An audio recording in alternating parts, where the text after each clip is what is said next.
Hey guys, what's going on? This is episode 237 of Background Noise. We have part 12 of the D&D adventure. This week it's going to be a bit interesting. We got we have possibly a solo adventure for tonight. We have Nathan as Gil. Hey. And we'll see how this goes. You know, what's the worst that could happen? Like everyone dies while they're not here? That actually probably is worst case scenario. Yeah, I've only got so many healing spells. Yeah, that's unlucky. Okay, so, last session, a bunch of interesting things happened. Lothar died. After a long, drawn-out fight. Princess Consuela herself was even on the brink of death multiple times. But Lothar eventually was resurrected by Princess Consuela, and we last left everyone off where they were asleep for the night. Different people know what happened. Eventually everyone went to bed. Lothar stayed up for quite a while, contemplating life, as you probably would do if you died. I can't really blame him. But, as I say this, morning rises, and Princess Consuela heads down into the tavern.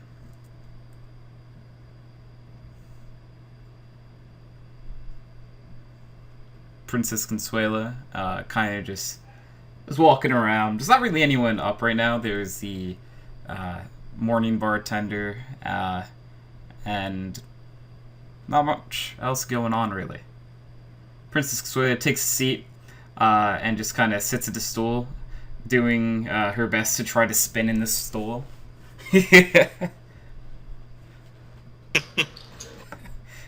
So she's just going to sit there for a while and do that.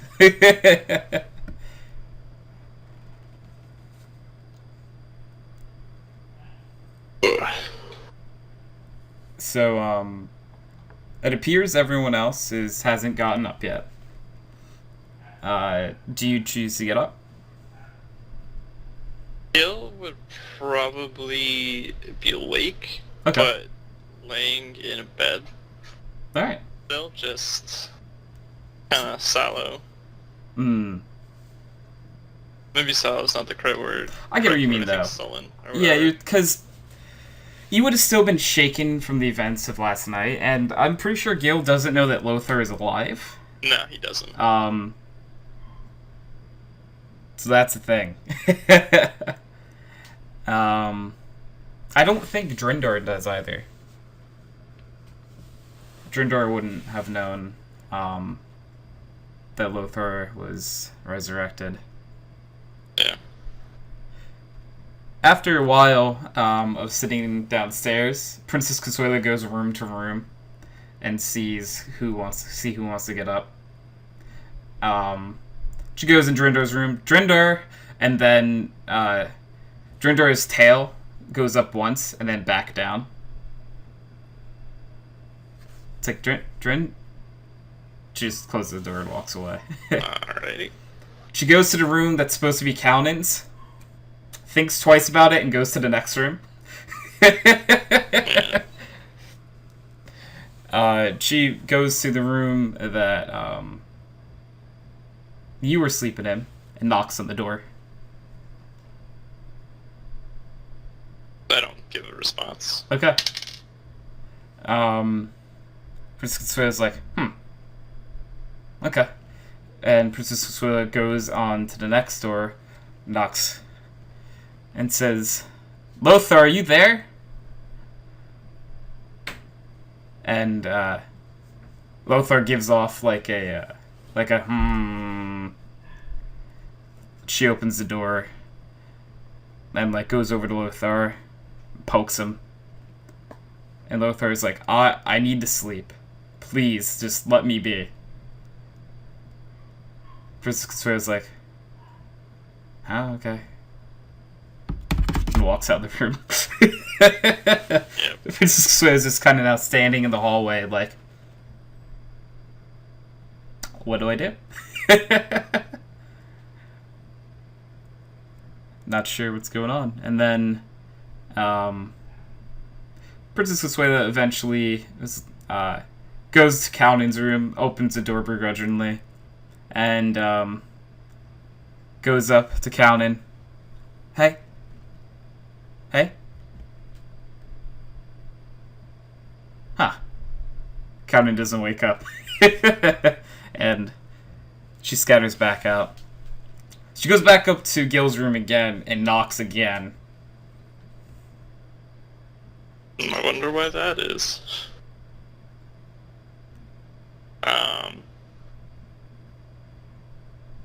I'll get up. Warhammer still like by the bedside or whatever, and Okay. I'll open the door.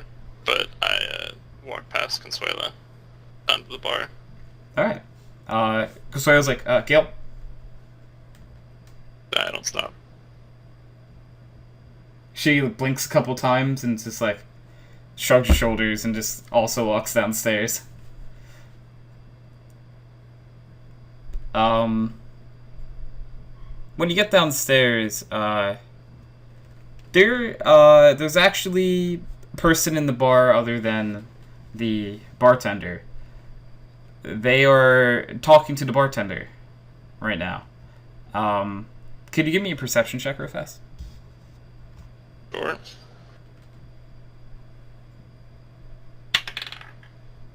One.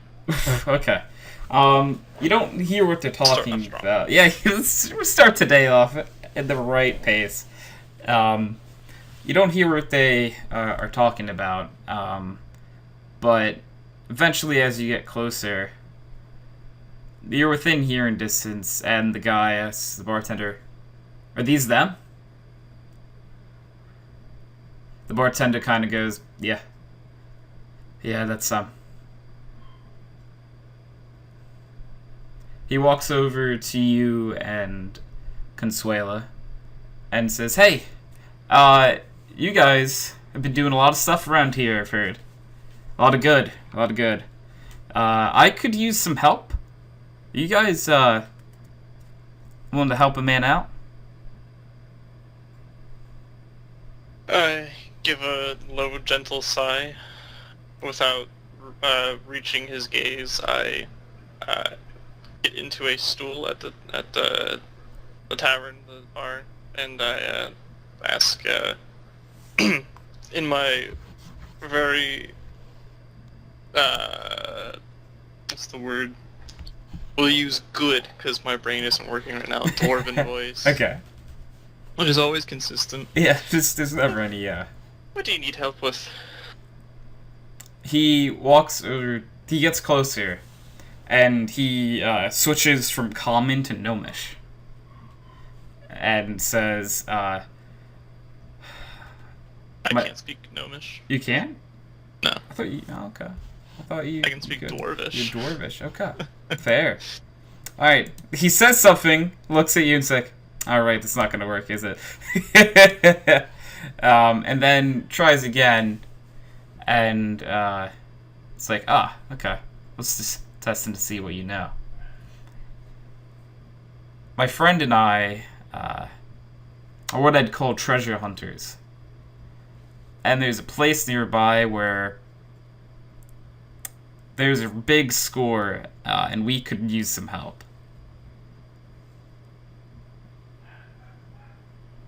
And he's like, just so you get an idea, he like gestures to his hand, and like in his palm you see like a ruby appear in like magical essence, and then he closes his hand and it is gone again. And he's like, we're looking for something like that. It wouldn't get us in trouble with the authorities, would it? No, this is not in a town. The place we're going to is a nice friendly cave. Yeah. Nice, friendly, and cave do not belong in the same sentence. Well, you're very right, but I have a friend who's very capable in these kind of scenarios, and we just need a few more hands to help. And then he yells towards the door, "Volley, just duck! Come in!" And through the door through the entrance to the tavern steps in a Goliath, who is making his way in. He's a tall boy. He's ranging at nearly 8 feet tall, and he gets in. He's like, "Are these the guys?" And he's like, "Yes, I believe they're gonna help us. You guys are gonna help us, right?" Tell me more about the cave. The cave. Yes, I'll tell you more about the cave. We know exactly where the cave is. The cave is only an hour south of here. An hour's walk. And yeah, that's what we know about the cave. I'd like the insight check. You can, yeah. Go for it. Okay.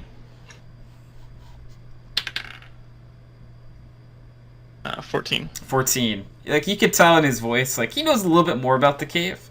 And, you, like, kind of just look at him and he's like, okay. The cave is super dangerous.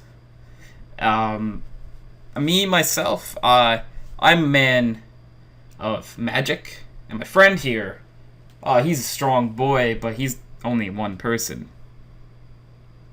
So we could use a few other hands to make our way into the cave and retrieve something I've been hunting for my entire life. What race is the first guy? Is he a gnome? He's a gnome. Speaking in gnomish? Yeah, he's a gnome. Okay, so one very small guy and one very big large guy. Yeah. If you averaged their height, they're about a normal person.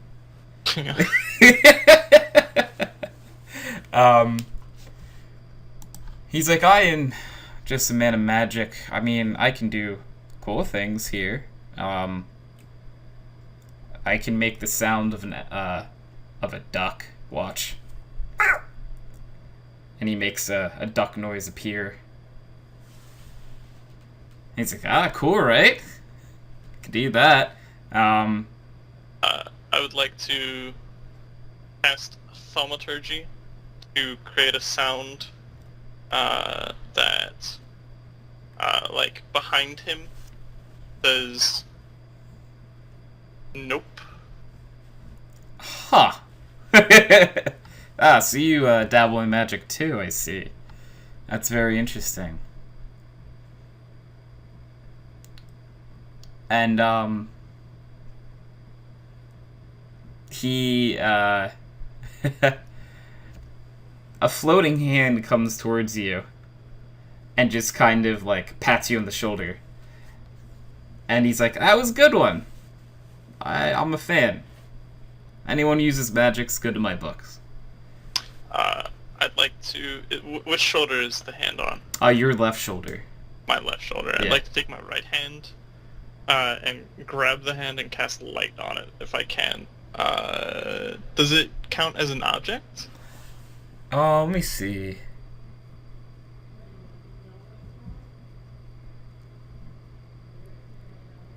Yeah, I'll allow you to cast light on it. Why not? Alright. Yeah, I'll cast, like, purple light on it. Now his hand that he sent your way is now purple. Yep. And he's like, huh. That's interesting. How about we make that green instead? And makes it green.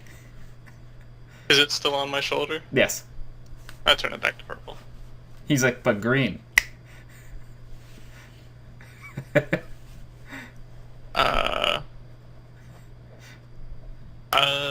Are there windows in this tavern? Yes.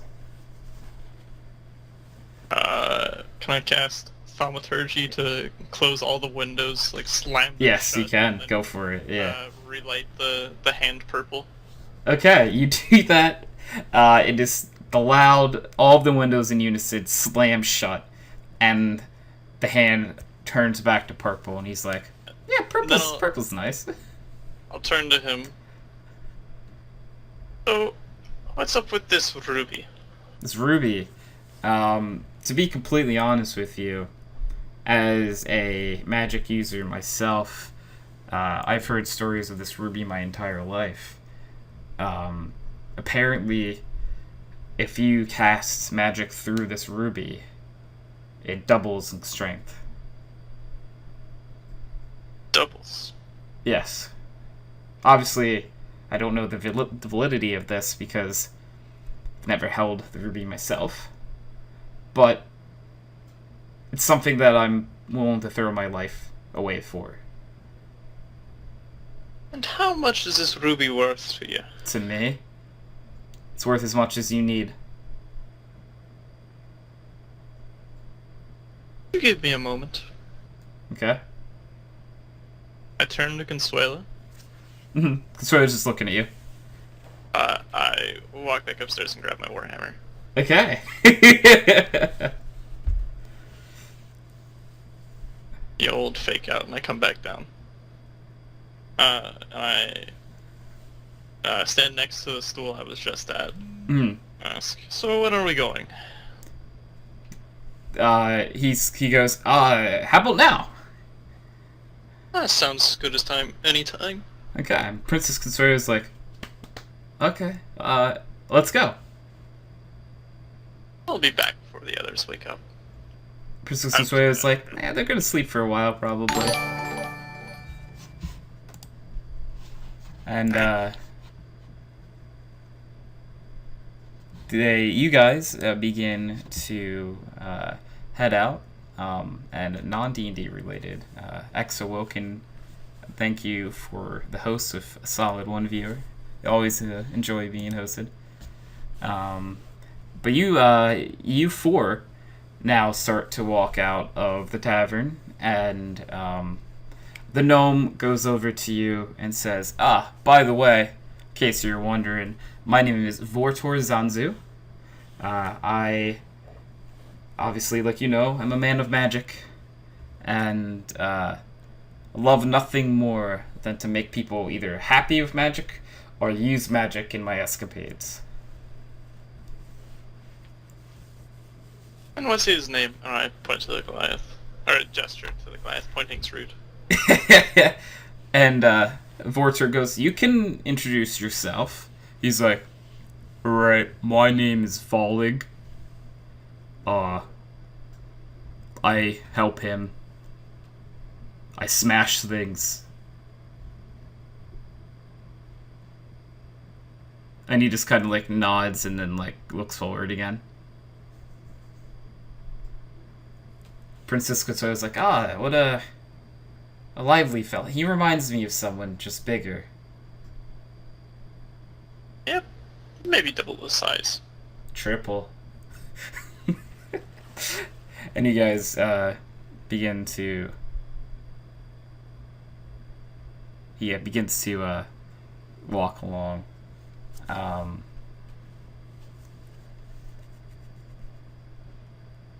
Just looking at chat real fast. Sorry to hear that, Awoken. Awoken said that they streamed for 10 minutes and got bored. You know, that happens every now and then. Shit happens. But alright, going back into it. You guys begin to walk towards the cave. Eventually, is there anything you want to ask either Vortor or Volig about on your way there? Nah. No? Okay. Alright, so you guys head there, and eventually you make it to the mouth of the cave. And Vortor's like, hey, let's try to sneak in. Maybe that's a good idea. Are we still walking towards the cave, Yes. or are we at the cave? you're almost there. So, at the sound of sneaking, I immediately like stiffen up, stop walking. Okay. And he's like, is something wrong? Well, I'm a little bit jangly when it comes to trying to sneak. Volig looks down at Vortor. I'm jangly too, and points to his his chainmail he has on, actually. And Vortor's like, yeah, I always forget that. We could try, right? I suppose. And Vortor attempts to stealth away, and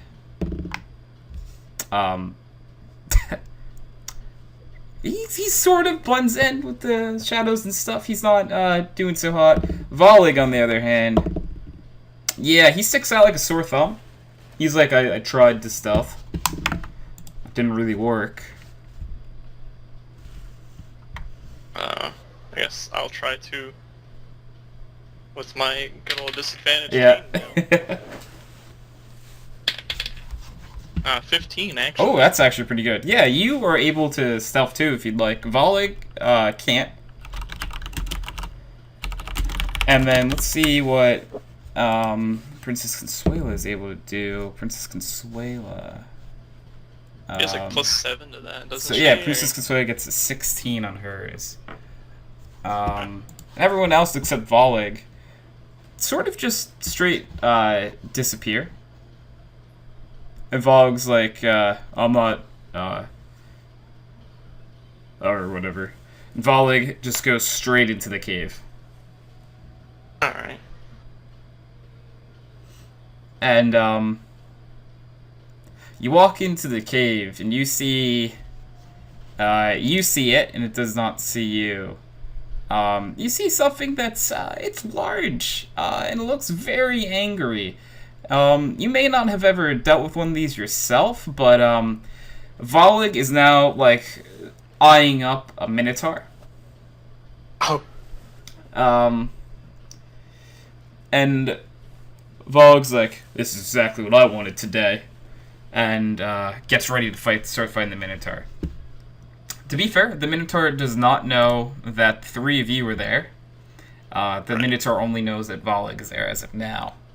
I am going to say, though, roll initiative, but you are completely hidden from him. Cool. Oh. Rolling off my desk. Hey, that's better than I usually roll for initiative. What do you get? 12. 12, okay. That'll do. It's like way better than my average. Let's see. Okay. Everyone actually got scores that are super close this time. I don't hear music so close. I feel like my Alexa is playing music right now. Alexa, play Despacito. Right? Okay, I'm just gonna quick TV timeout. What? Echo. Music off. God, this thing's so scary. You know? Alright, so that was some D&D music, you know? Quality D&D music. Ambiance. Yeah, just nothing like, it's a nice ambiance to set the mood. As of right now, Volig is staring the Minotaur, like, in the eyes. Right. The rest of you are hidden. I'm gonna move you guys just, like, off to the side for now. And the first person in combat is Vortor, actually. So Vortor is gonna keep going along the side and gets to, like, about here. And that's where his turn is gonna end. And then the Minotaur is gonna take its turn. And it's super not happy right now, and it's just gonna straight ram at Volig. Let's see. And that's gonna hit Volig. For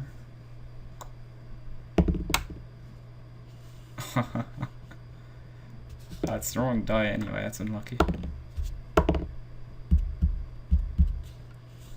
Plus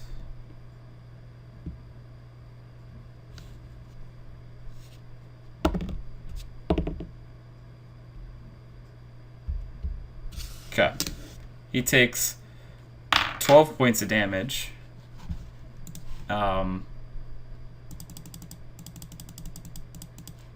And just kind of like, huh? So that hurt. That's gonna bring us to your turn.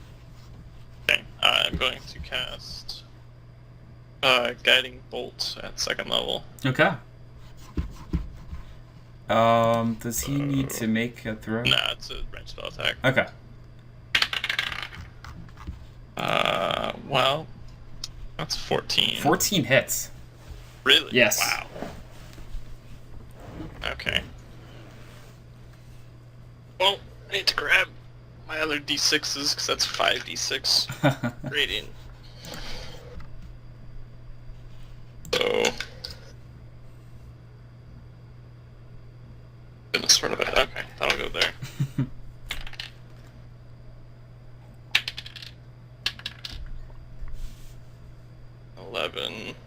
Ooh, okay. 11 points of damage. 11 plus... Oh, there's more. Ooh. Yeah, it's 14. 14, nice. And the next attack made against him has advantage. Okay, good to know. Speaking that, it's Volig's turn. I think that'd be nice. Volig is pretty upset that he just got hit by him, and well, definitely hit. Oh, okay, that is a crit. So he's gonna do double damage.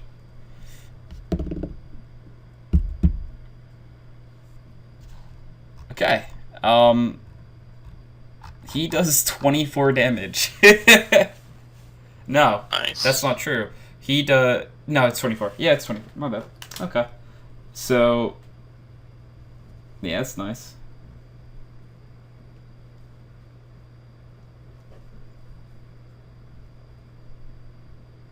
Okay. That's going to bring us to Princess Consuela. Princess Consuela is going to break her stealth and shoot a bow and arrow. And that's definitely hitting. Yeah. Princess Consuela gets like a plus, yeah, plus 9 to that. Plus 9. That's unhealthy. And we'll do 8 points of damage.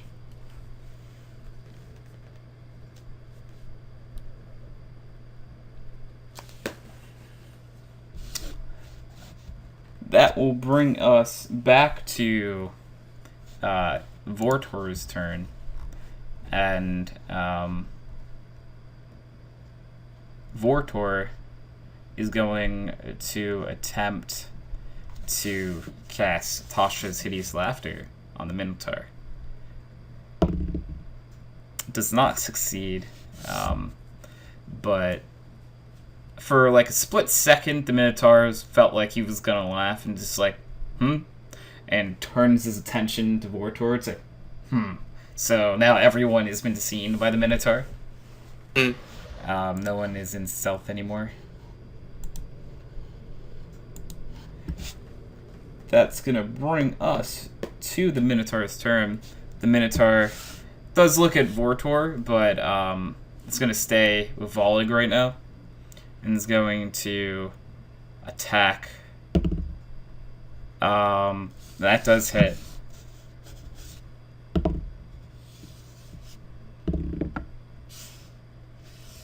It does 16 points of damage to Volig.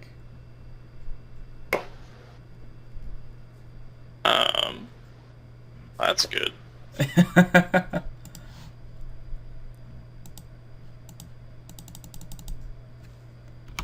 Okay. And that will bring us to your turn again. Okay. Speed is 25. Can I reach, like, where Valig and the Minotaur are? Yeah, I'm gonna say you can. Okay. So you want to be sort of like in between the two? Kind of, yeah, like to the left of them, yeah. Yeah, okay. Yeah, you can get there, for sure. I wanna hit the Minotaur with the Warhammer. Hell yeah, go for it. That's another 14. That hits again. So, this is 14, right? Yeah. Yeah. Okay. Yep, so 1d8. Plus 1. So 6 damage. Okay. And then with my bonus action, I'd like to cast Healing Word. Healing Word on Volley. Okay. Let's see how much you heal. D4. Alright, so 6. Okay. Volig, feels the healing from you and kind of gives you a nod, then gets ready for his next strike, which it is his turn again. And he's going to fight now. And Volig is nuts. That's another crit. That's a nat 20 this time. Okay. Was the other one a 19? Yes. Ah. Wink, wink, nudge, nudge to what he might be. He does 16 damage.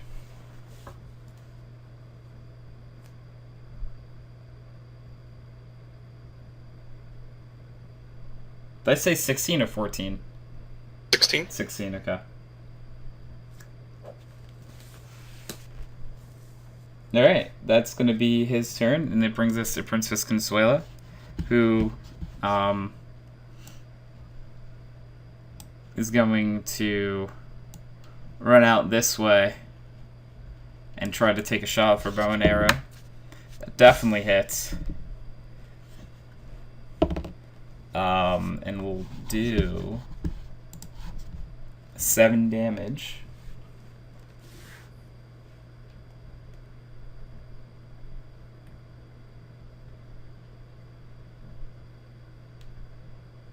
Leaving the Minotaur looking absolutely horrible. Like, this Minotaur, you can tell, is on its last leg. Like, it is so close to death, it's ridiculous.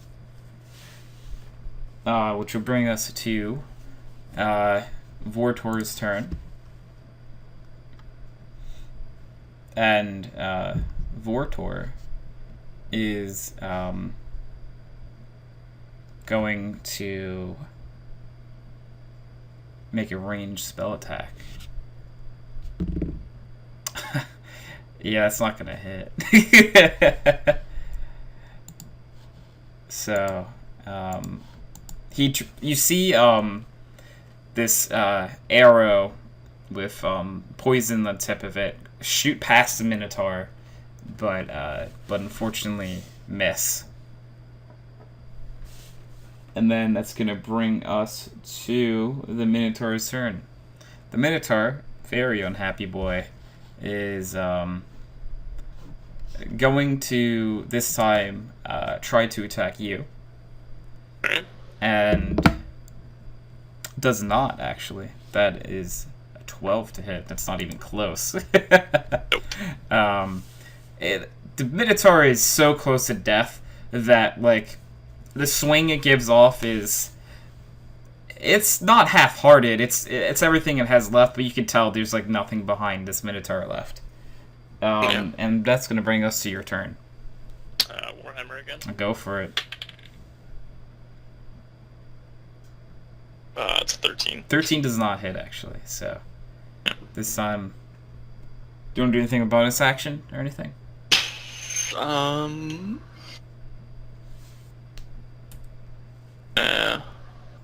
Hold it. Alrighty. That's going to bring us to Volig again, who is taking the brunt of the damage here and is very not happy.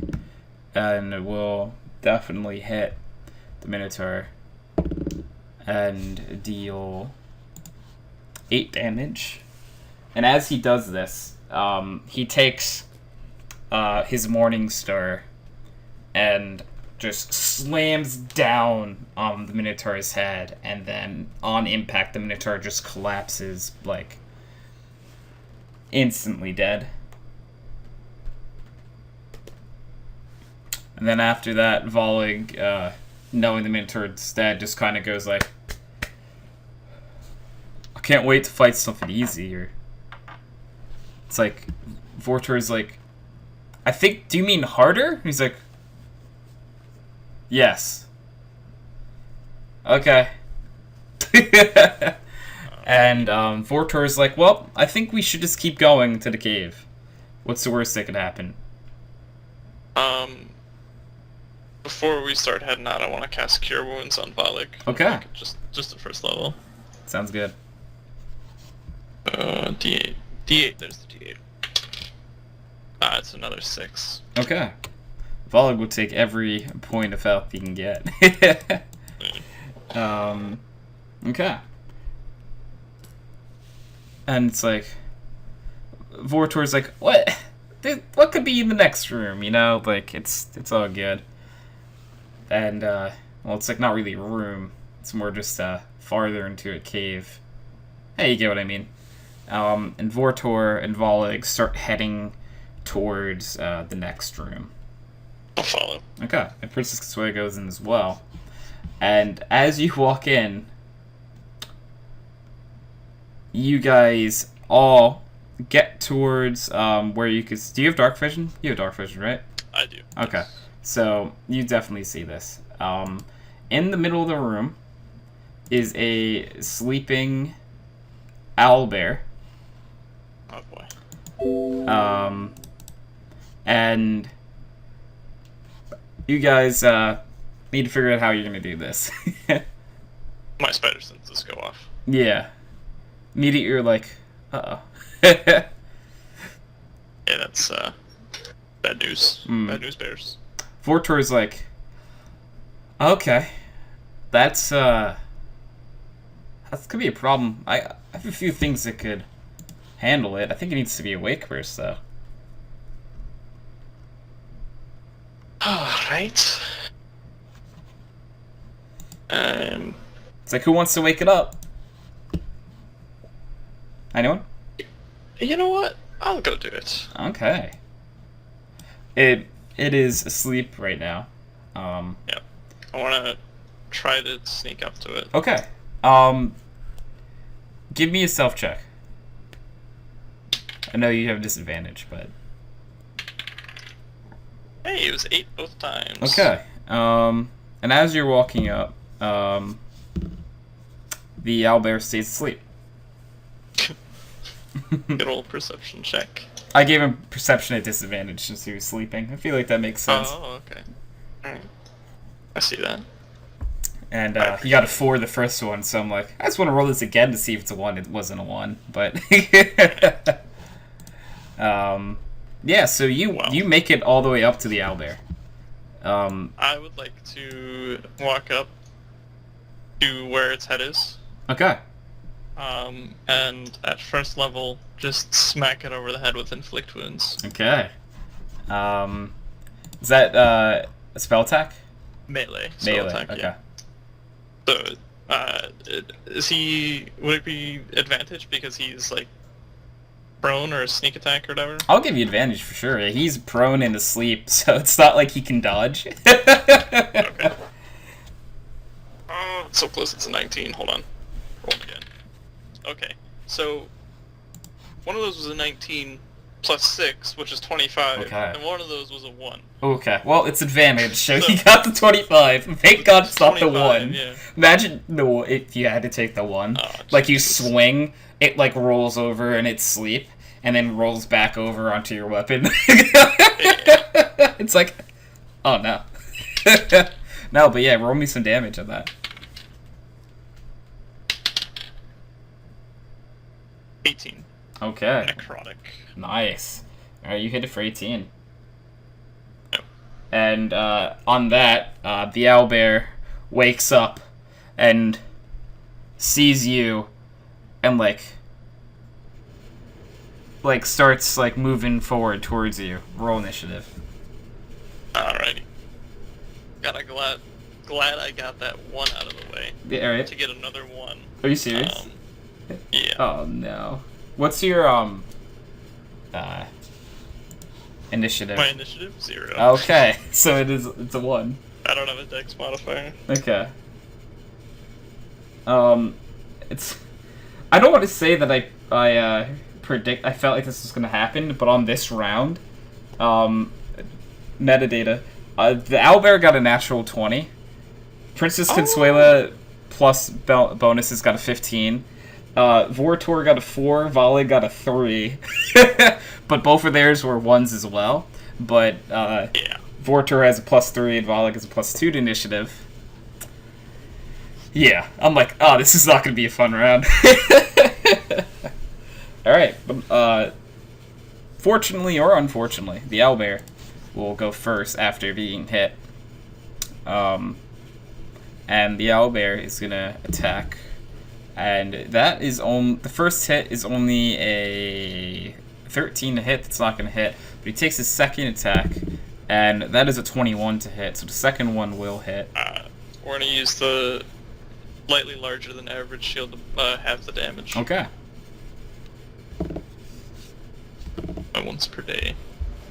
That's going to be 15 damage halved, so we'll take 7 since it's halved. And wrap of this one. Okay, let's see it. Dexterity save, I believe. He fails it. Yeah, sick. Yeah, he got a 5.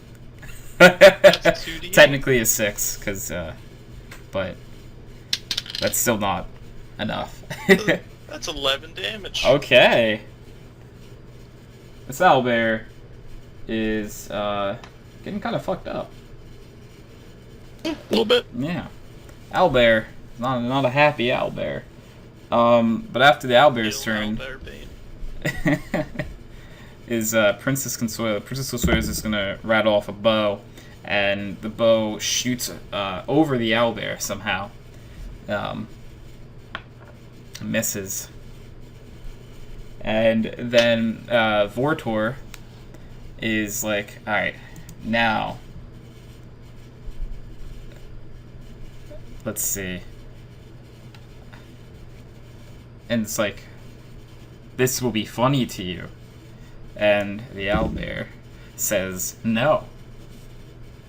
But owlbears can talk. the owlbear obviously didn't say no, but it just kind of shook its head no, and it's Vortor takes a step back, and it's like, I cast thaumaturgy. A voice behind Vortor's head says, "Nope." Yeah, it's like, okay. Of course, the owlbear rolls well in that. And now it is Valig's turn, and Valig is gonna run 30 straight for the owlbear. And let's see. That actually hits. Okay, barely. Very just slightly hits. And we'll do 11 damage to the owlbear.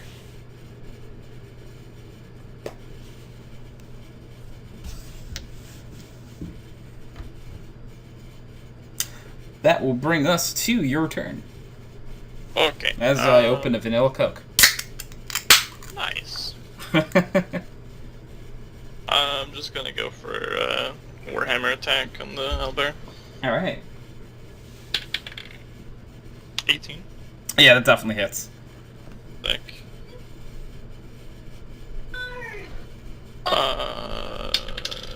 2 damage. Oh boy. Okay. That's going to bring us back to the owlbear. And the owlbear is going to take his first attack on you, and definitely going to hit. That's a 26 to hit. No, yeah, 26 to hit. He got a 19 and it's +7. So that's the first one is that's not a D10. That's a D10. It's gonna do 8 damage. Okay. And then he's going for the second attack on Volig. And I wanted to react. That's my bad. okay, yeah, you can do that. Right to the storm. Yeah. Dex save. Yep. Fails. He did pass his attack on Volig though, so I'll roll damage on that in a second. As long as he doesn't dodge his turn. Plus 10. Okay. The owlbear is starting to look pretty messed up. The owlbear does pass his hit on Volig and will deal 18 damage to Volig.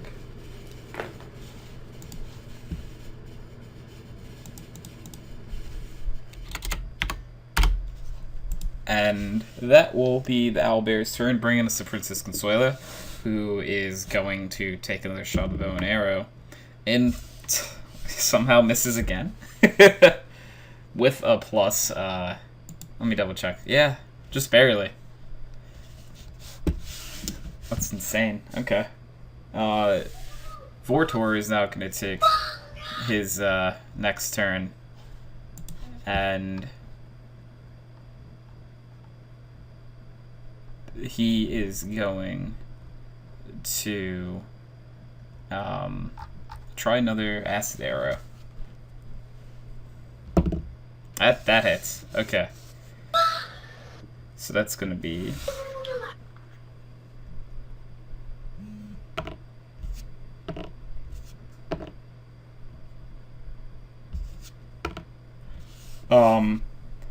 11 points of acid damage. And that kills the owlbear.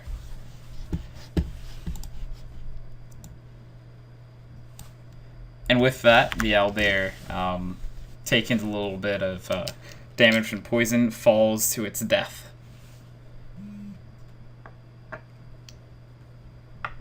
And Vortor is like, oh, it didn't go exactly how I planned, but we were able to handle it. If I'm right, the ruby should just be up here. Is there anything else in the room with the ruby? I could... Let me see. Let me just double check it's up there, first of all. And he... does that. And he's like, yeah, no, it's right up there. Yeah. Any traps or anything? That's a good question. I could tell you that it's within the next room. I only could see the item, though. So, yeah. What's the worst that could happen? Volig's like, the worst that could happen. I'm not feeling so good. I think Volig and I could use a little rest. Just 30 minutes. Vortor's like, okay, yeah, 30 minutes. That's cool. We can do that. Good. Princess Consuela is gonna stay up, and just make sure everything stays cool. Yeah.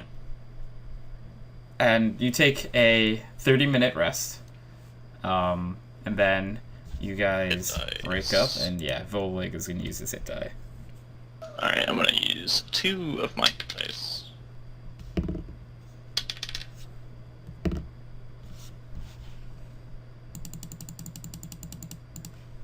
So, do I add the modifier to each individual dice, or just Every time like... I think it's every time you use it. Okay.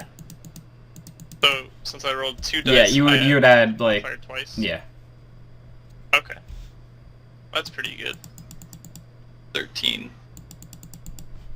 Gets me up to like 2 under max. Okay. Volig ended up using all of his hit die, and he's actually 3 under his max Nice. health now. So he's pretty close. So, you guys rest up, and Vortor's like, alright, so we go into the next room now? I suppose so. Okay. So you guys walk into the next room, and you're greeted by some familiar things. You look in front of you, and staring towards the entrance of this part of the cave are two shadowy figures. And behind them, reaching for the ruby, is Simon. And he notices your presence and says, "Oh, really? Everywhere I go, you guys, there's only two of you this time. Oh, that's not so bad. I'm not nearly as scared as a word. Scared is a word. How did you guys get past those things? Did you guys also stealth past? Oh, we beat the hell out of them. Oh. Just like we're about to beat the hell out of you. Oh. This gives me a great idea. This is the perfect time for me to test out my new type of creature. Boys? And, next to the shadowy figures appear these two faceless creatures. And the two faceless creatures begin to morph. And, as they're morphing, Simon starts talking again and says, so I've been very hard at work trying to come up with new ways to stop thorns in my side. And I think this will help. And in front of you stand almost exact copies of Volig and Vortor standing across from you. And Vortor is like, I know magic, but that's some freaky shit. How did you do that? And Volig's like, is that me? Simon goes, yes, they are exact copies of you, actually. Have fun. The ruby's not that important, I guess. Alright, bye-bye. And, disappears again. Wait, did he grab the ruby? No, he left it behind. Oh, okay. Okay, and then now in front of you stands Simon disappears. And now in front of across from you stands a shadowy figure, across from Volig stands Volig, across from Vortor stands Vortor, and across Princess Consuela is a shadowy figure again. Roll me some initiative. Sounds good. Better than last time, too. It is better than last time, for sure, though, right? So, an improvement is an improvement.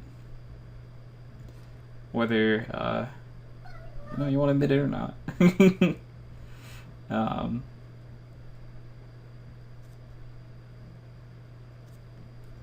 Let's see, and then...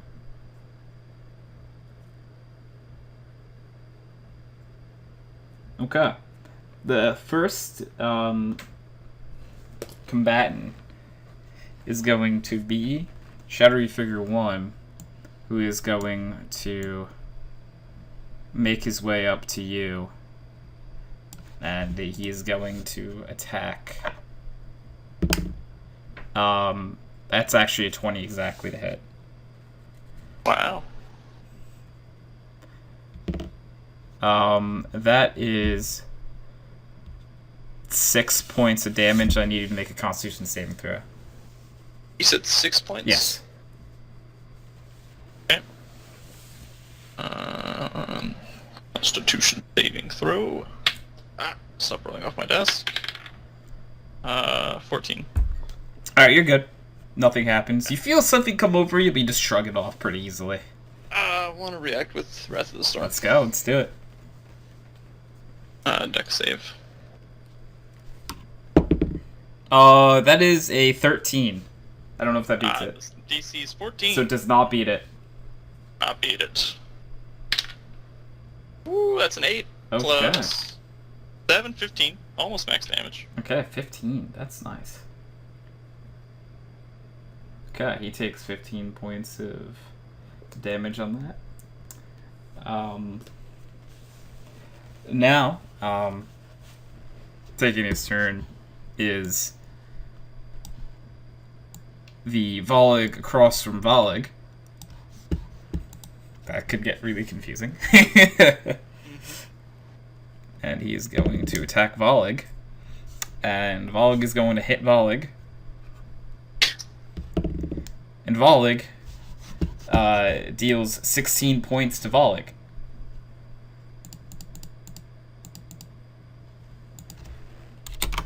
And Volley's just standing there now, confused, like, did I just hit myself? And is like, well, then I'm gonna hit myself hard. And then hits the fake Volley back. So weird. It does 16 points of damage. Oh my god, it's a mirror match. It's creepy at this point. Okay, alright. That is gonna bring us to the Vortor that was copied. And copied Vortor is going to cast suggestion on Vortor and say to Vortor, I am you. I am not your enemy. The ones standing near you, they are your enemies. And with that, Vortor is like, why would I hurt myself? You're right! And turns towards you. And it is actually his turn. So, he's going to attempt to cast Tasha's Hideous Laughter on you. What kind of save? That's a Wisdom saving throw. Oh. 10. 10. Okay. You fall to the ground prone, laughing. Man. On every turn you have, you can try to break it. Okay. Princess Consuela, confused, just goes for Shadowy Figure 2. And it's not lucky today. Like, misses again. With a +9? I have rolled a twos? 2 and a 3 for 3 straight turns with Princess Consuela. It is Oh my god. freaking ridiculous. And then Shadow Figure 2 is going to make its way to Princess Consuela and attack. Let me see, does that hit? That's only 16. No, it does not hit. Princess Consuela has a 17, so we're good. And that's going to be your turn, so you could try to get up. Yeah, I'm gonna try and make the save again. Yeah. 18. Yeah, you're up. That's my turn though, right? Yeah, unfortunately. I would say you could do bonus actions still. I would say that was your action to get up, if you want to do that. Nah, I'm good. Okay. That's going to bring us back to the top of the order. Shadow Figure 1. Going to try to attack you. And,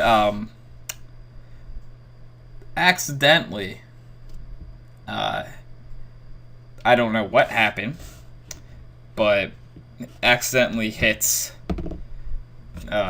fake Volley. He swung high. And that's what it fake was. Volley falls to the ground paralyzed.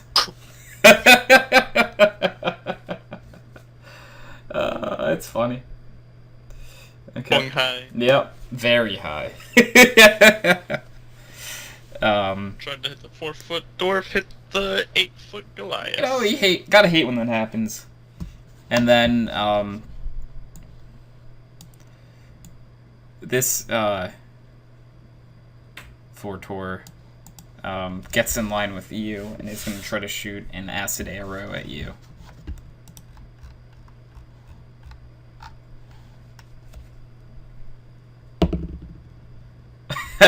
And he hits real Vortor. And it will deal...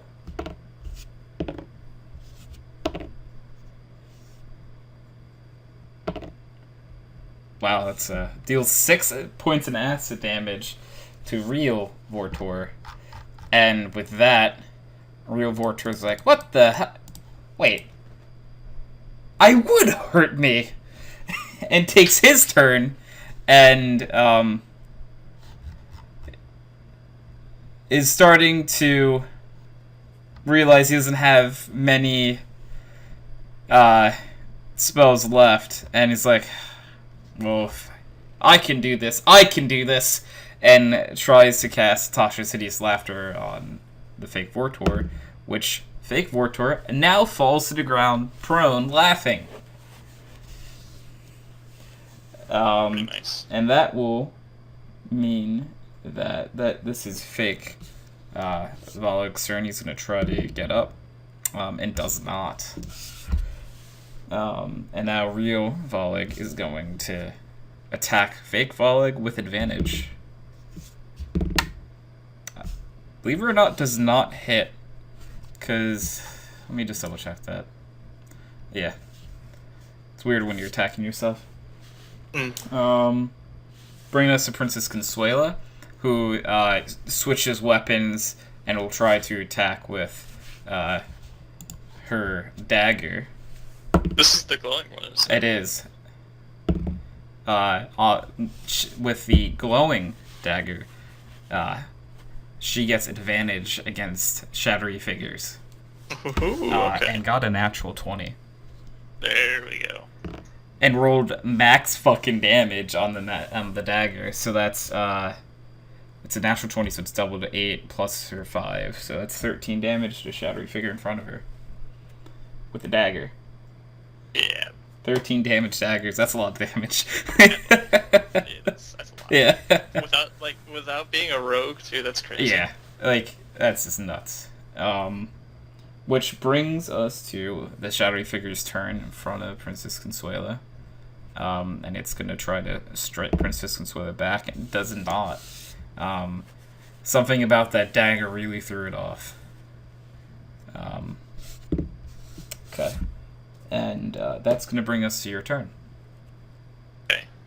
I would like to cast... Let me look at this real quick, actually, before I say anything. 10-foot radius sphere. Okay, I want to cast Shatter to try and hit the fake Vortor, Shadowy Figure 2, and Shadowy Figure 1. What's the range of Shatter again? 10-foot radius sphere. Okay.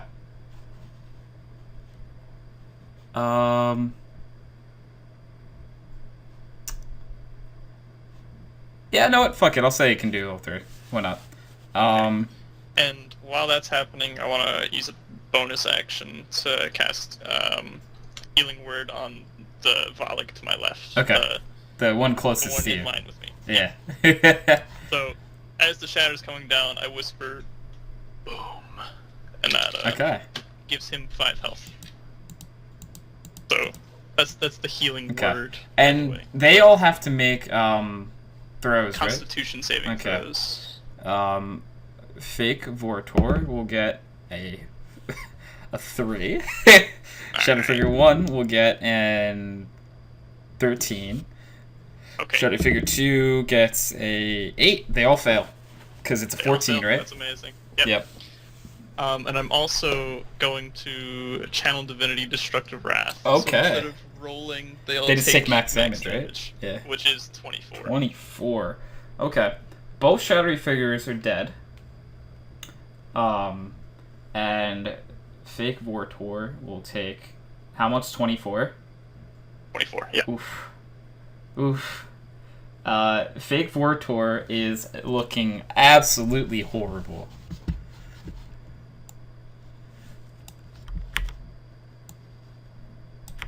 Alrighty. That's a lot of fucking damage. Yeah. 24 damage to 3 guys, Yeah. 5 health, that friend. Oof. That's a winning turn. Tempest Domain feels like that's where it's at. Yeah.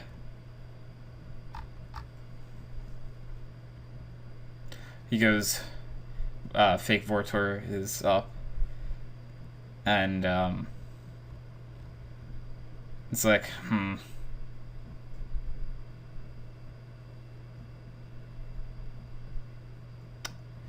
Let's see. What can I do?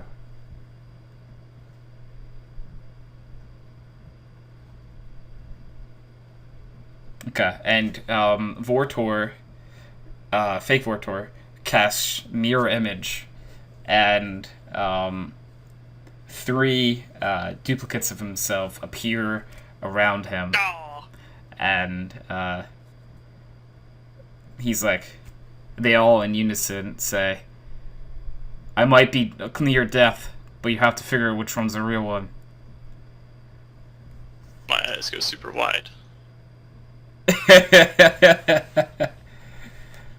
Okay.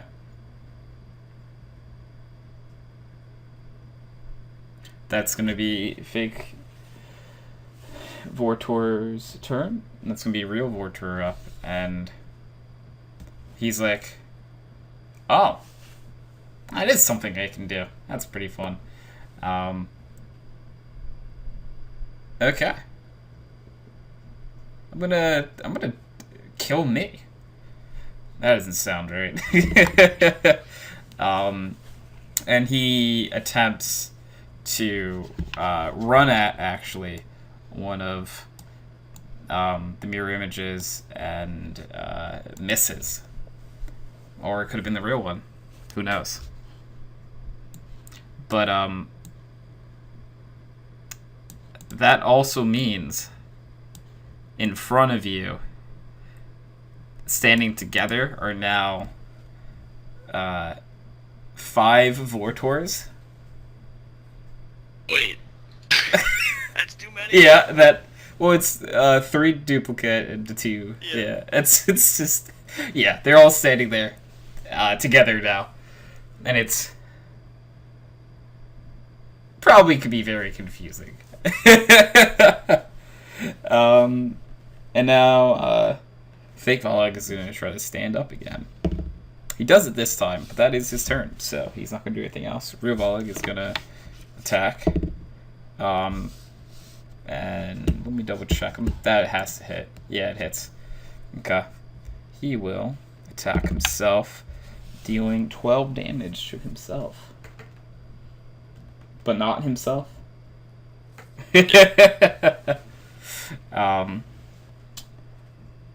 And that's going to bring us to Princess Consuela.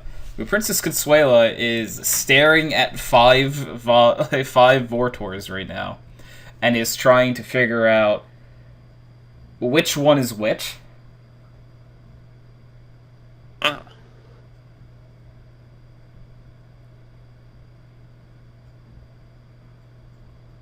It's like, okay. Princess Consuela is like, that one. And shoots one of the Vortors, and the arrow goes past the real Vortor and straight into the heart, or where heart would be, of the fake Vortor. And as this happens, the fake Vortor collapses and the mirror image duplicates disappear. Princess Consuela got a natural 20 on that, by the way. Yeah. And landing the ones that matter. Right? And Princess Consuela like goes, see, I knew which one was the real one. Just took a second. And now all that stands against you guys is the fake Volag. Um, and that was Princess Consuela's turn, so it is now your turn. Okay. I'm going to... I suppose I will walk into range of Volek, the northernmost Volek, the Volek closest to the ruby. Yeah. And I will cast... Man, this is where we got into bad situations last time, because I was using so many spells for offense, but come on, it's one guy. Come on. Yeah, right. It's not that greedy, is it? I'm gonna cast Inflict Wounds at 2nd level again. Okay. Oh, that's a range attack, right? Or Melee spell attack. Yeah, okay. Good. Range spell attack. I was gonna say, I'm like, I just want to double check on that. Oh. I need to remove stuff off my desk, because that hit a box. And I think that may have messed with it, but that's an 8. That's an 8. Yeah, an 8 doesn't hit, unfortunately.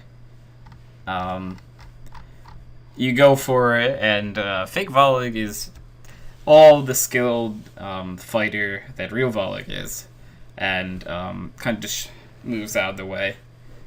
Yeah. And that's gonna bring us to real Vortor, who real Vortor backs up a little bit, and actually he's not gonna back up. He's gonna go in and try to attack Volek. And that is a... Nah, it's not gonna hit, unfortunately. And that's gonna bring us to fake Volek, who is going to take his first attack on real Volek and hit. Okay, let's see. Dealing 15 points of damage to Volek, and he's gonna attack a second time. And Action surge. Mm-hmm. And he is going to attack Volek again, actually, and hits again. Hits. Okay. And does 16 points of damage to Volek. And what's up with the 16s? Yeah, I don't know.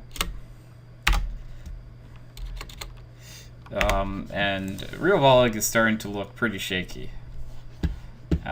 Think like he's not too healthy as of right now.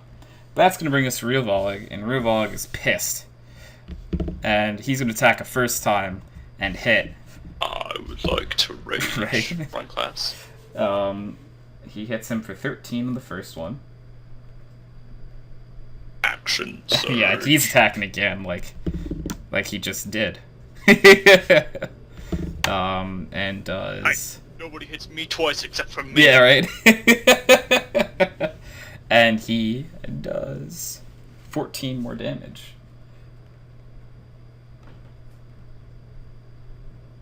Okay. Both Voleks are starting to look a bit unhealthy.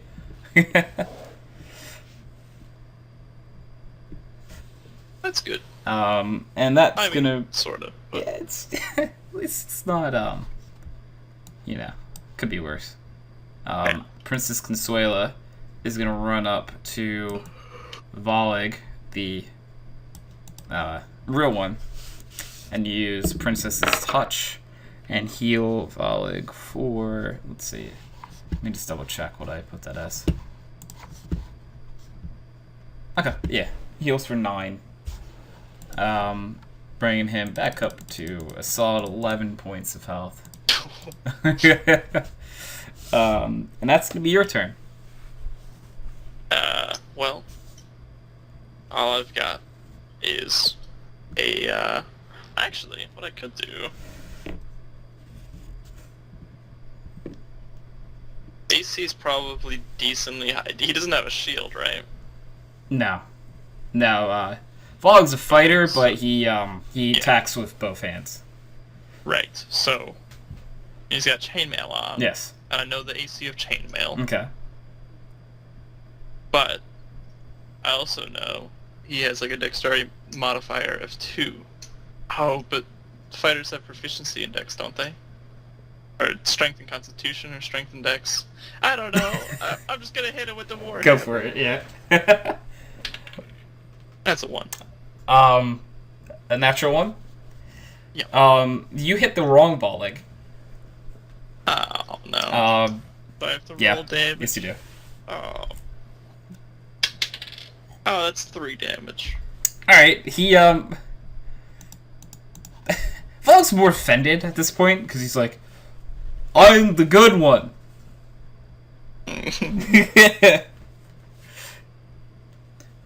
And Vortor is ready to take his turn, and goes like, "Well, this is worth a shot," and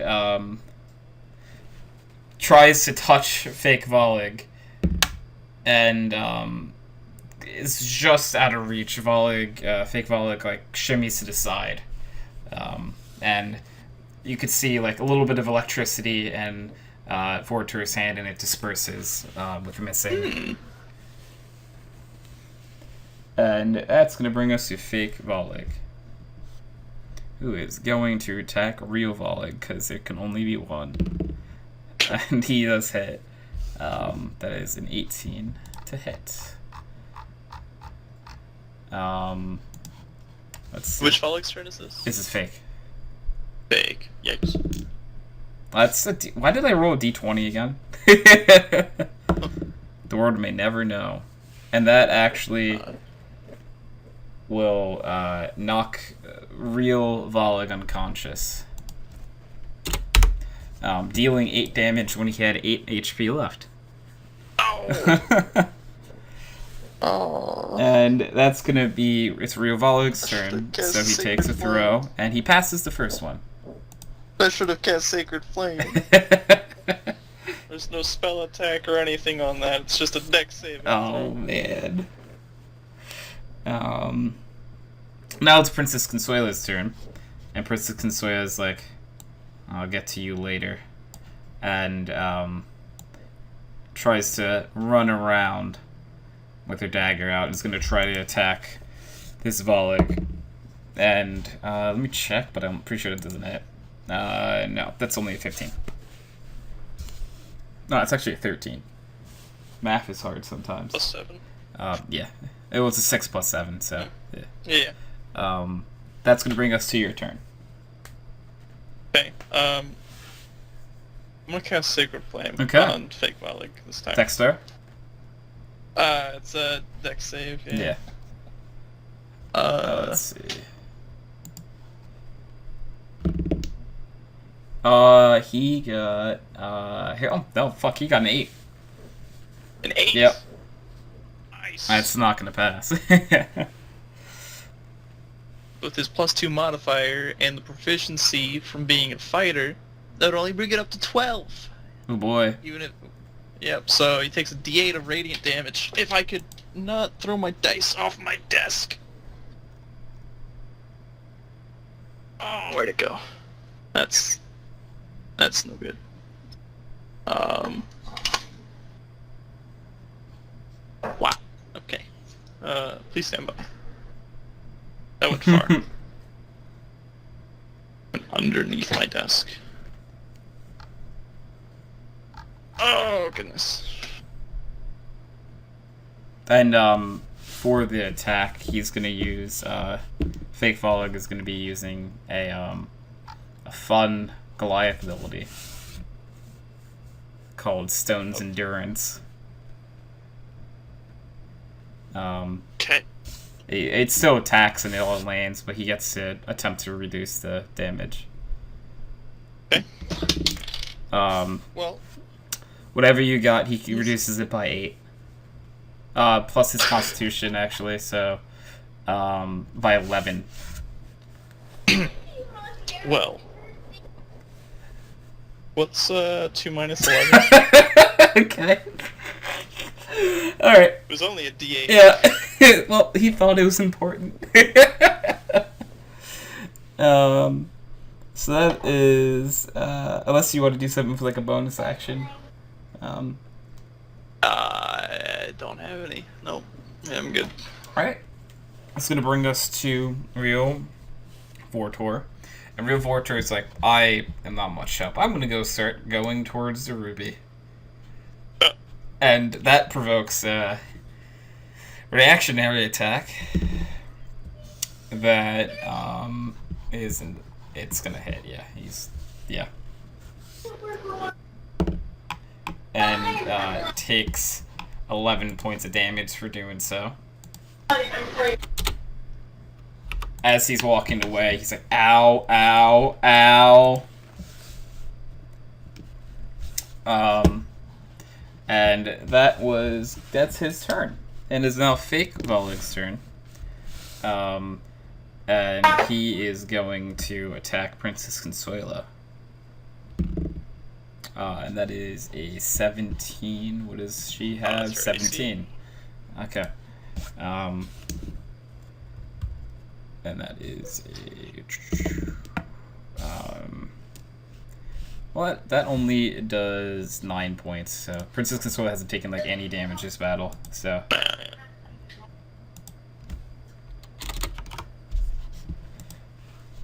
So that is going to bring us to Real Volig's turn. And he passes his... Actually, that's a natural 20. He just stands up. Oh. Yeah. I'm pretty sure nat 20 you just get up, so... If it's not, well, whatever. So, he is back up, I'm going to say, with 1 hit point.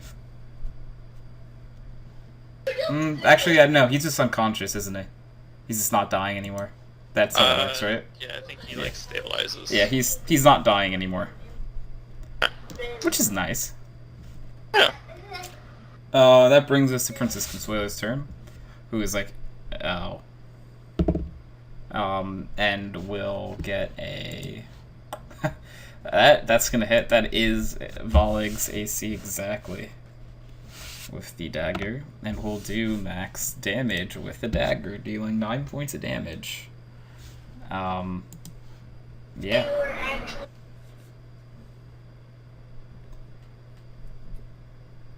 Fake Volig is on the brink of death. And that's actually brings us to your turn. Okay, we're gonna try the Warhammer again. Okay.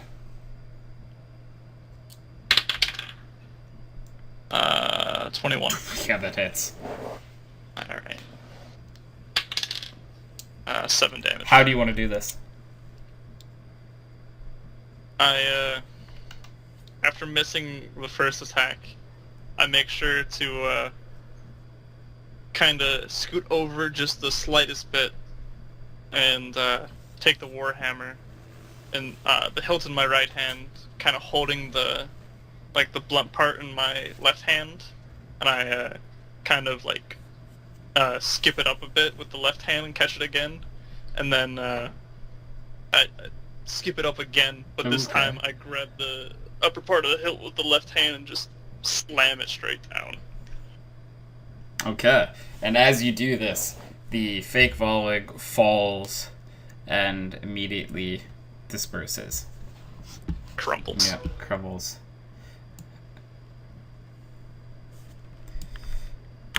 And Princess Consuela spends a second and uses Cure Wounds on Volig here. And Volig will be standing back up in just a moment. Yeah, that's Cure Wounds is plus. I just lost it on my page. Plus 3, because okay, so that is heals for 11. Nice. So he's back up to 11. And with that, initiative is now over. Nice. Vortor walks up to the ruby. Do you choose to walk up behind him? I'll stand like 10 feet behind him. Okay.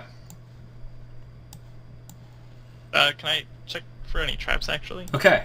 Yeah, go for it. Let's see. Traps would probably be... Can't actually remember what trap checks are. Probably... Actually, I can just look it up real fast, because I don't know why survival is what popped in my head, but I don't know if that's true.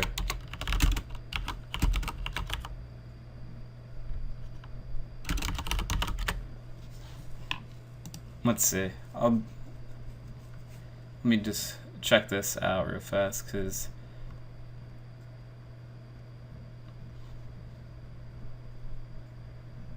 Okay. Just give me a perception check. Okay. 22. Okay. Yeah. There's a trap, and Vortor is walking right into it. Yeah. Do you choose to say anything? I wanna just like shout Vortor. He's like, yeah. Do you see that? And I point to the trap. He's like, oh! That's not fun. Let's see, I have something for that. And like rummages through his bag, and it's like, this might work. And he's gonna try to disable the trap. And he actually does. He's like, huh, that could have hurt. Thank you. And he walks up to the ruby, and he's like, he picks it up, and he like lifts it up like how they lift Simba in the Lion King, like, and just is staring at it, like a beautiful baby. The circle of life. And can you give me an investigation check? Sure. With my new +0 intelligence modifier. 11. You see something glimmer out of the corner of your eye. Do you walk towards it? Yeah. Okay. You walk up towards it, and this is something that looks familiar to you. There is a warhammer sitting up against the wall of the cave. But something looks different about this. Do you choose to inspect the weapon? Can I look around to see if there aren't any traps around? Yeah, you can. Perception Yeah. again? 23. Okay. There actually are no traps around it. Alright. Well, yeah, now I'd like to inspect Okay, it. you inspect it, and you actually see there is a cloud symbol on the side of it. I get the biggest smile. Yeah. And this weapon that you just picked up, we're going to call the Tempest Domain Warhammer. And 3 times a day, you can cast a spell through it and deal double damage. But you do have to call it before you attack. So, like, Yeah. like if you wanted to do it, you would have to say that I'm casting Inflict Runes through my Warhammer. Okay. So, it does double damage to this spell every time when you use Yeah, it. I'd say that's fair. Right, I think that's a nice weapon. So you pick that up, and Is it just like the rest of the stuff same as normal Warhammer? yeah, actually, it's also a +1. +1 Meaning to- that now, so yours is a bonus, a +4, a +1 damage, or it is now a +5 and +2 damage. Oh, okay. So, yeah, I'm gonna slip the little like the handle thing or whatever. onto the the next one to have the Yeah. bonuses from that as well. Yeah. Yep, and that easily carries over. It's a snug fit as well, and like it fashionably looks nice on it, you'd say. Yeah. And while you're doing this, Vortor is starting to walk back with his ruby, and goes to you and says, "This is an artifact that I've been searching honestly for my entire life. You are. I owe you, is what I'm trying to say. If you ever need anything from Big Volig or I, we're around. We're adventurers ourselves, so we might not be here immediately, but I would love to help you in any way possible." I would say that goes likewise. Okay. So we've gained quite a lot from each other. I would say so as well. And he nods to Volig, and he's like, "Volig, we've come here for what we want to do. Let's start to make our way out of the cave here." And Volig and Vortor motion to you guys and say, let's go. And before that, Princess Consuela looks around and sees something out of the corner of her eye and runs up to it. And there is a pack of arrows sitting against the wall, and these arrows, they might explode. So Might. yeah, they might. So Princess Consuela now has 10 exploding arrows, which those can be fun. I'll mark that in her equipment real fast. Say there's 10 of them, and these are exploding arrows, which they might hurt. I would suggest not standing next to Princess Consuela if she's gonna use them. The backfire in that thing, oh boy. If you get a 1, not good. Is there anything, do you want to make any more checks to see while you're leaving the cage to see if there's anything else around? I wanna loot the bodies as we're going through. So, unfortunately, there is no... the copies don't have the same amount of money or anything that Volig and Vortor... But, what they do have, there is a Warhammer... not a Warhammer, I'm sorry. That's your weapon. A Morning Star sitting on the ground. And there is also this necklace.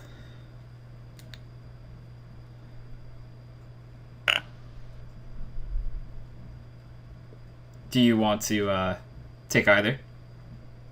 Yeah. Okay. Which you could take both if you want. Yeah. Okay, take both. And mark the necklace as Vortor's necklace. Okay. That might be useful at some point. Maybe. And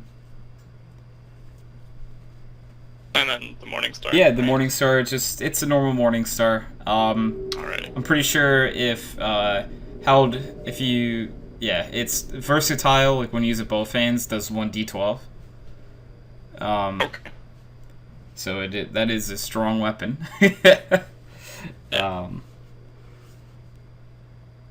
Do you choose to make any more investigation checks or anything on your way out? Out of that room, no. Okay. What about... Okay, you guys have made it back to about where the owlbear is. Right? Yeah. I want to see if the owlbear had anything on it. Okay, you can. Give me an investigation check. Okay. It has a feathers. 19. 19, okay. You really don't know how or why, but, where the owlbear was sleeping, it's 200 gold. Oh! Yeah. 200? 200. Okay, I'm gonna take half of it and give the other half to Consuelo. Okay.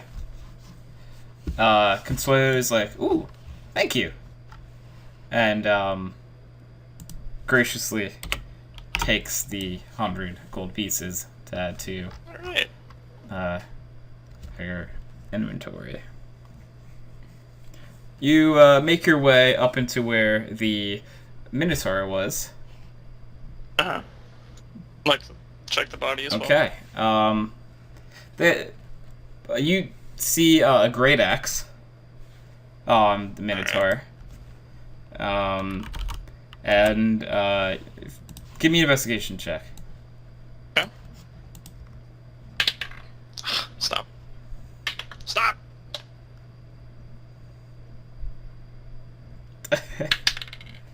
12. 12. Okay.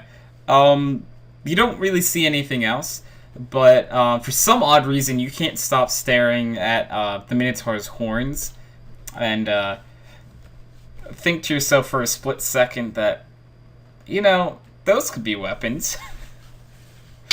I'm gonna call Consuelo. Okay, Consuelo's like, yeah. Do you think he could maybe, I don't know, cut those horns off? Yeah, oh, let me try. I kid you not, Nathan. Natural 20. And Princess Consuela, with, like, ease and just, like, I don't know, maybe Princess Consuela's done something like this before. Princess Consuela just removes both of the, like, the horns from, like, the Minotaur, and it's just like, here. How about we take a horn each? Okay. Takes one, and, Princess Consuela, like, takes it and kind of is just, like, playing with it in her hands, like, while walking out. Like, like, she's trying to figure out exactly what to do with a Minotaur's horn. Yeah. That's definitely interesting. Yeah. You know, it's not everyone can say that they have a Minotaur's horn. No? Not very many people in our group either. Oh, 2 of you can. And you guys eventually you exit the cave, and you Vortor and Volig Vortor goes to you. You guys helped us so much. How about a round of drinks on us? Well, that sounds pretty good. Okay. And you guys head down to the tavern. And you see in the tavern the rest of the group are all there. And when I say the rest of the group, I mean all of them. You see in front of you Drindor, Kaunin, Oritz, and Lothar. Nice. Pretty sure this is the first time you seen a live Lothar. Wait, yeah. Oh. I just, like, I have no idea how to react. I walk up and I poke him to make sure he's real. Lothar's like, why are you poking me? Because the last time I saw you, you were flat on your back, not moving. The dead thing. I would still be dead if it wasn't for your friend there, pointing to Princess Consuela. I turn to look at her. Princess Kind of Consuela, like, amazed. waves. How did you do that? Princess Consuela just goes like, it's just one of the things I can do. It hurts though. How much does it hurt? More than I'd like to admit.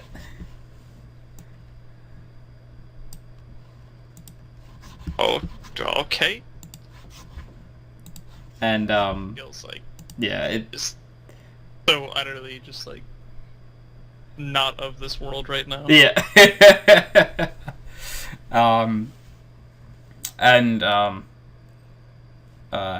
Vortor and Vala go, so are these your friends? Yeah. Huh. Yeah. Round for everyone, let's go. And, Kalnin is like, I like drinks. And Oritz is like, I'll take my drink after I'm done performing. And, goes up on stage. Oh, and kills it.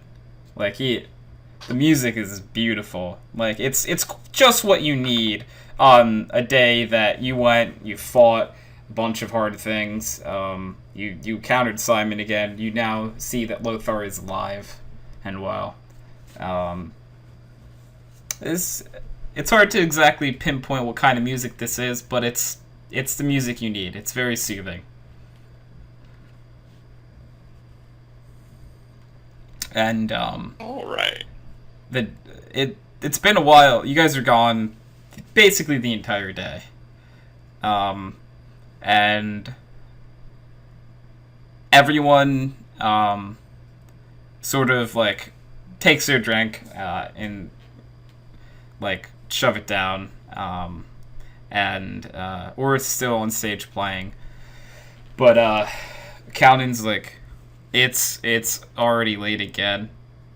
Caterpillar says I should sleep. The labs. and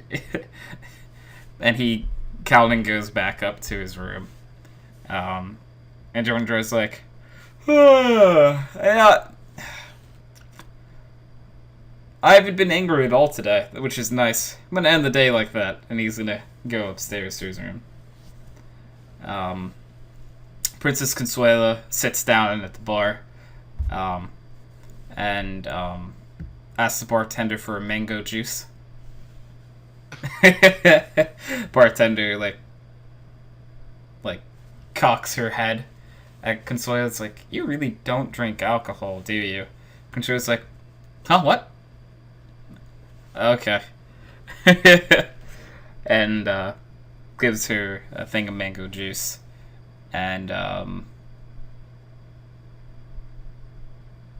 Lothar, it's like, alright, I got some praying to do. And goes upstairs. Or it's still shredding it on stage. Oh, by the way, let's see. Or it's forgot to do his, Oh no!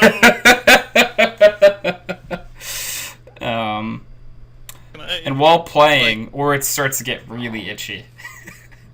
Oh. It's an itch and burning sensation.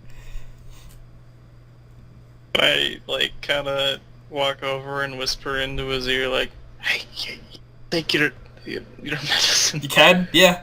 And he goes, "Oh, that's that feeling. I'll be right back. Here, you take this for a second," and hands you the loot and runs out of the room. I'm not proficient with loots. And now there's a group of people staring at you with the loot. I kind of pull on my collar a little bit, like and I say, "All right," and I'll go to play it. Performance check, right? Yeah, give me a performance check, just a straight performance check. Oh, sad. while running out of the room, Oryx is like, you can do it, Gil! I have faith! And get an inspiration die. How much is that? A D6, yeah. I'll use the D6. Yeah. Oh. Dropped it on the floor. Alright. The 10. Okay. For never playing the lute before in your entire life, you actually managed to string together a song very close to a song that Oryx had played earlier. And people are like, oh, wait a second, he probably hasn't done this before, but yeah, it's good. And you finish a song, and people go, yay! And they they throw 5 gold on stage.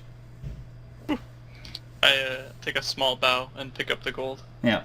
And as you do this, Small bow, small purse. Oryx walks back in. It's like, yes, I'm back. Thank you for the applause. Thank you. Okay. And he walks up to you and says, thank you for filling in for a few seconds. I appreciate it. I feel better. I'm just gonna play more. It was a loot, right? Yeah. I'm gonna hand him back the loot. Okay. He's like, thank you. And he goes back on stage. And, that's an 18 plus whatever the fuck he gets to it, so it's... He's like a 9. Yeah, so he has amazing... He was playing amazingly. He just goes back at it and has a good time. I was gonna say, for being not proficient with, and never had played lute in your life, that was good. Could have gone a lot worse. So the night goes on. Volig and Vortor are they're having lots of drinks at this point. And Vortor is starting to get a bit drunk. Volig is just looks normal. Volig's very big. Just putting away ale after ale after ale. And Volig looks to you and says, let's arm wrestle. On one condition. What's the condition? Afterwards, we drink until one of us falls over. Volig's like, deal. Okay, so you guys set up to arm wrestle. These are all just strength checks. So, give me a strength check. Rolling off my desk. 14. You guys are actually dead even off the start. Okay. You guys lock up, and Volig is respecting your strength. His hand is much bigger than yours, but you're keeping him at bay. Okay. 13. You actually move his hand back a little bit to about 3/4 position. Nice. Let's get you another roll in there. Okay. 19. You move his hand right about to the end. He is looking stunned that he's losing by this much. And if you beat him again, you feel like this is gonna be fast. 4. You guys are dead even. He has a +4 to strength. Just sort of throw that out there. And got a 2. Nice. Alright, give me another roll. 9. You guys are still dead even. Oh, yeah. goodness. He is sweating now. He is just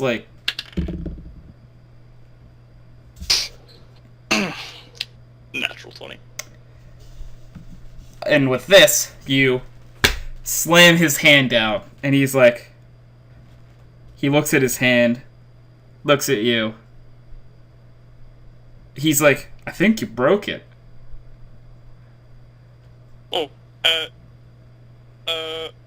I'm out of spell slots. Oh, boy. Princess Consuela goes up and touches his hand and heals it. And he's like, oh, whatever, let's drink. Yep. And then he's like, 4 ales each. And the bartender's like, alright. Puts 4 ales in front of you and 4 ales in front of Volig. And he's like, I think this might be a competition that I can do a little bit better in. First one to pass out loses? That's fair terms. Okay. Alright, so now it is going to be a competition of Constitution saving throws. Okay, so you guys both drank the first one. Are you chugging these down, by the way? Yeah. Okay, yeah, he is too. Give me a throw.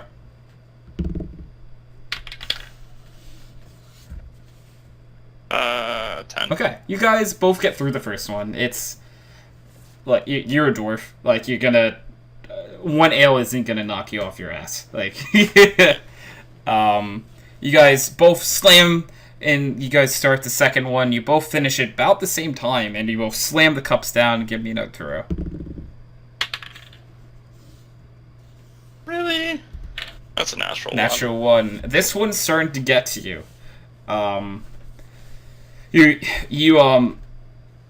You feel like vomit come to your cheeks, but then you're able to hold it back in a disgusting way. And you guys start drinking the third one.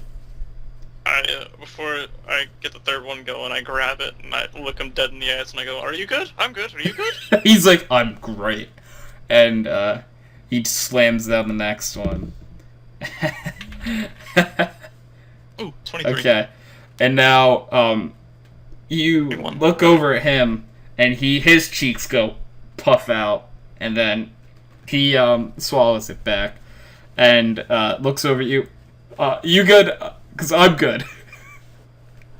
Oh, I'm pretty Yeah, good. you actually really are, though. Yeah, that's a 23, right? Yeah, that one didn't affect you at all. Or 20, whatever. Yeah, you're good. Yeah, I mismathed. Hey, that's plenty. And you guys both take the fourth one. And he looks at it for a second. A beam of sweat drips from his forehead, and he just slams it down. Okay.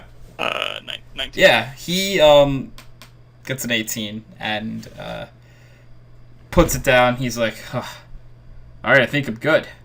You know what that means? More. 4 more! And he gets 4 more each. he's really spending a lot of money on alcohol right now. But it's okay. You both take down the next one without any issues, without having to make a throw. But you're 5 in now, and on the 6th one, you make another throw. Yeah. Okay. 7. Okay, you're really starting to feel it now. Like, you know that, like, if this next one goes bad, that you might need to run outside very fast. Yeah. And he just kind of slams it down. He's like, okay, well, time for drink 7. And ooh, fell out of my hand the opposite Okay. way. 23. Okay. For a second time, you can see him almost get sick, but barely hold it in. You could tell if this next one goes bad for him, it's all over. And then after you guys take the 8th drink, and Volug's like, to drinking and doing whatever we did today, and he clinks your glass. I'll toast to that. You guys clink glasses, and he slams it down one more time. Oh no! Oh shoot! It fell. No. Oh no! Where'd my phone go?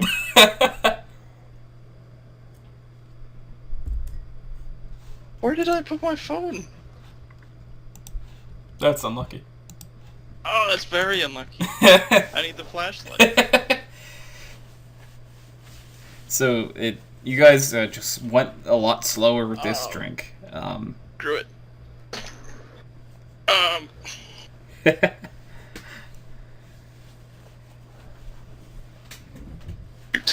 Shoot. Is it that gone?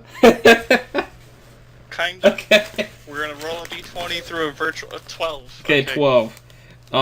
You see Volig look a bit dazed and says, "It's been very fun drinking with you." And he sprints outside. Am I still good? Yeah, you're fine actually. You hold it back, and but if you have any more alcohol, you're gonna join Volig. I'm gonna make my way carefully. Carefully, yeah. Carefully be the keywords here. You make it up to your room, and you make it to your bed after a very long day. And do you just plop? Yeah, you straight just plop. And you don't have any problem sleeping. Like, you just plop and immediately you are fine. But while you're sleeping, you have a dream. And you dream of yourself, feels like something that may have happened in the past. You dream of yourself sitting on a cart, looking up into the clouds and really enjoying the sight. And then you look back down to the ground. You look back up, and it's a night, and you see a shooting star go by. Do you make a wish? I don't know what yeah, I'm gonna make a wish. Could you Steam message me it? Well, actually, you could just say it. I sure can. Or Well, yeah. Yeah, there's no yeah, no one else is here. I wish that Consuela doesn't have to use her vitality to revive someone again. Okay.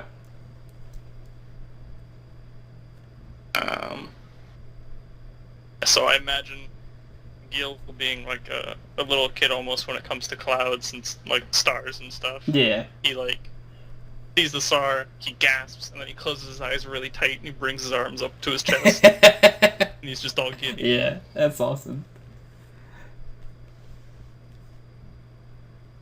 And then he makes the wish and he opens his eyes again. Just the biggest smile. Yeah. Okay. And then you slip deeper and deeper into sleep. And that is where we're going to end tonight's session. Alright. We made it. We got to like 2 hours actually out of that too. Yeah, that was a nice timed session as well. Yeah. So this has been. I dropped the die now too. Oh god, I've caught it. Contagious. Oh no, I've caught your drop the die. It's a disease. I need a dice roller box. That would actually be a great investment for all of us. Yeah. Maybe one of those dice towers. Even. Oh, that'd be cool. I'd like that a lot, actually. I wonder how much those run for. Yeah. I'll have to look that up. Alright, so this has been episode 237 of Background Noise, part 12 of the D&D adventure. Thank you all for watching. Thank you, Nathan, for being on. And no problem. Bye! Goodbye. Bye!